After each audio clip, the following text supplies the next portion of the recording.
नमस्कार। अलका विजिता शुक्ला चैनल में आप सभी का बहुत बहुत स्वागत है।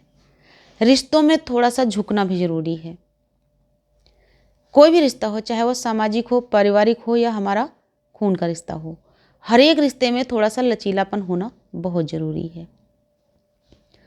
क्योंकि आपने देखा है कि जो डालें, एक छोटा सा एग्जाम्पल है कि किसी भी पेड़ की जो डाल बराबर झुकती रहती है या हवा के साथ में झूलती रहती है, वो लंबे समय तक मजबूत रहती है।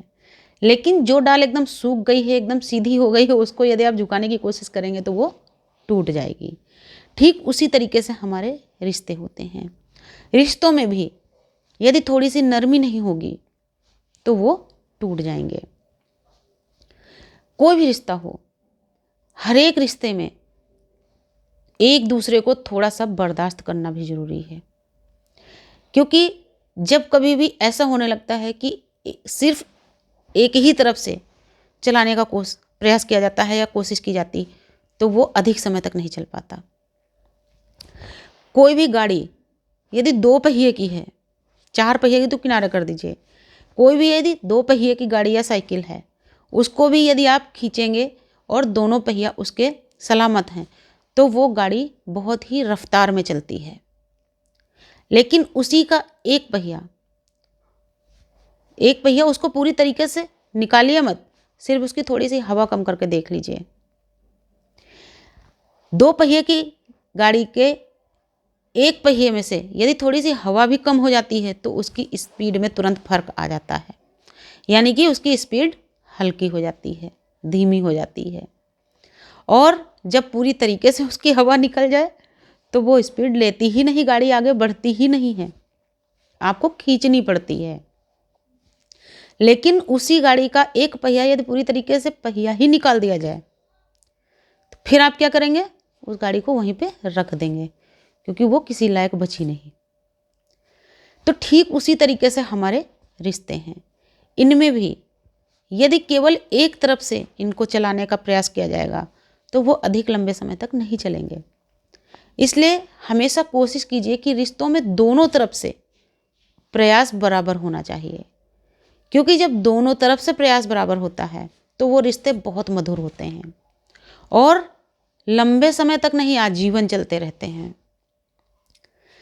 अगर उन्हीं रिश्तों में एक तरफ से थोड़ा सा प्रयास हल्का भी हो जाए तो भी वो रिश्ते काफ़ी लंबे समय तक खिंच जाते हैं। क्योंकि एक तरफ से मान लिया हल्का प्रयास है और दूसरी तरफ से पूरा सहयोग है, पूरा समर्पण है, तो भी वो रिश्ते काफ़ी लंबे समय तक खिंच जाते हैं। लेकिन उन्हीं रिश्तों में मान लिया खिंचाव पैदा हो जाता है, दोनों तरफ से डोर को बराबर ताकत से खींचा जाता है, तो वो डोर बीच से टूट जाती है और रिश्ते खत्म हो जाते हैं। इसलिए हर एक रिश्ते में थोड़ी सी लचीलापन, थोड़ी मधुरता, थोड़ी कोमलता और थोड़ा झुकाव बहुत ज़रूरी है। एक दूसरे के साथ में हमेशा कोशिश कीजिए कि रोज ना सही, लेकिन कभी कभी एक दूसरे से मिलने का ज़रूर प्रयास कीजिए। क्योंकि रोज तो हम सिर्फ अपने फैमिली में ही बैठ सकते हैं। आज का दौर ऐसा हो गया कि हर व्यक्ति का जीवन इतना ज़्यादा बिजी है कि हर एक रिश्ते में रोज नहीं जा सकते, फेस टू फेस रोज नहीं मिल सकते। लेकिन फिर भी आज तो इतना अच्छा इंतज़ाम भी हो गया है, फ़ोन के थ्रू कभी कभी एक दूसरे का हालचाल ज़रूर लेते रहिए, मैसेज एक दूसरे को ज़रूर पहुंचाते रहिए। किसी त्यौहार में कोशिश कीजिए कि अगर मिल सकते हैं तो ज़रूर मिलिए, या अगर किसी त्यौहार में नहीं मिल सकते तो जब कभी भी आपको मौका मिले एक दूसरे के यहाँ ज़रूर जाइए। भले ही 1 या 2 घंटे के लिए जाइए, लेकिन ज़रूर कोशिश कीजिए एक दूसरे से मिलने की। उसके अलावा जैसे मान लिया हमारे परिवार में ही बहुत सारे रिश्ते होते हैं, बहुत सारे, कि माता पिता भाई बहन, इनके अलावा फिर भाभी, दादी, चाची, बुआ, इस तरह के बहुत सारे रिश्ते होते हैं। अब वहीं पर जब इन रिश्तों में मधुरता कम होती है तो कहीं ना कहीं दोषी माता पिता होते हैं। क्योंकि जिन माता पिता ने शुरुआत से ही अपने बच्चों को ये संस्कार दिए होते हैं कि ये आपकी दादी हैं, ये आपकी बुआ हैं, ये आपके चाचा हैं, चाची हैं, जो भी हैं, और आपको इनके साथ अच्छी तरह से पेश आना है। ये आपसे बड़े हैं, ये आपके लिए सेम वैसे ही जैसे कि हम हैं। इस तरह के संस्कार जब आप बच्चों को देते हैं, उसके अलावा केवल संस्कार ही काम नहीं करते हैं, आप बच्चे आपको देखते भी हैं कि आप अपने फैमिली मेम्बर्स के साथ में किस तरह से बिहेव कर रहे हैं, आपका अपना व्यवहार फैमिली मेम्बर्स के लिए कैसा है।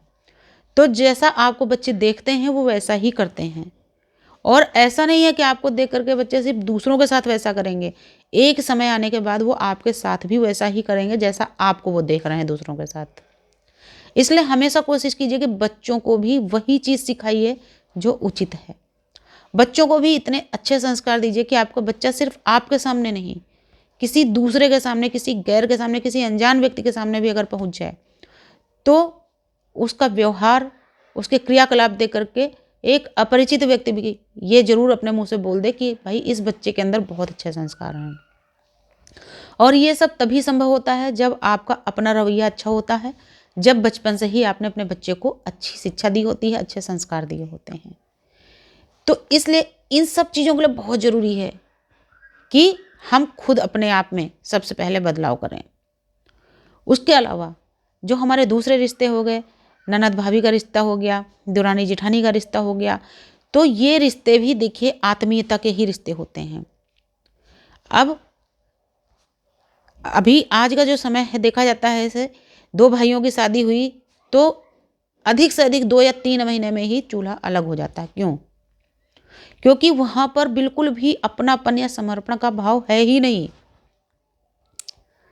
कभी कभी तो जो नई लड़की आती है, मान लिया जो देवरानी बन के आई है, उसके अंदर ये भाव होता है कि नहीं भाई, हस्बैंड तो सिर्फ मेरा और मेरा रिश्ता सिर्फ हस्बैंड से है, इसलिए मैं दूसरे का काम क्यों करूं। अगर वो संयुक्त परिवार में रहेगी, सभी का खाना बनाना पड़ जाएगा, सभी के लिए चाय बनानी पड़ जाएगी। अगर घर में काम वाली नहीं आती तो सभी को बर्तन धोने पड़ जाएंगे। और उसके तो संस्कार ही वैसे हैं कि नहीं, केवल हस्बैंड है, तो वो बहुत जल्दी कोशिश करती है भाई उसका खाना अलग बनना शुरू हो जाए। क्यों? वो केवल फिर 2 लोगों का करेगी। या कभी कभी ऐसा भी होता है, जिठानी क्योंकि पहले से वहाँ पर अकेली होती है, उनकी बात वहाँ पे चल रही होती है, वो आने वाली नई लड़की को बर्दाश्त नहीं कर पाती। उनके हर एक बात में रोक टोक हर वक्त करना, हर एक काम में कमी ना होते हुए भी कमी निकालना, उसके ऊपर हर वक्त अपनी इच्छाओं को थोपना, हर वक्त खुद अपना शासन चलाने का प्रयास करना, ये सारी चीज़ें भी रिश्तों को एकदम अलग कर देती हैं और परिवार में चूल्हे अलग अलग होने में बिल्कुल भी समय नहीं लगता। तो इन रिश्तों में भी थोड़ा सा अपनापन बनाए रखिए, क्योंकि जिस तरीके से आपकी छोटी बहन है, ठीक उसी तरीके से आपकी जो आने वाली देवरानी वो भी होती है। या जो देवरानी आई है और जेठानी को अलग समझ रही है, तो वो भाई उनको भी ये सोचना चाहिए कि जैसे आपकी दीदी है वैसे ही आपके घर में आपकी जेठानी या भाभी है। जब तक ये दोनों तरफ से नहीं सोचा जाता है तब तक आगे नहीं चलता।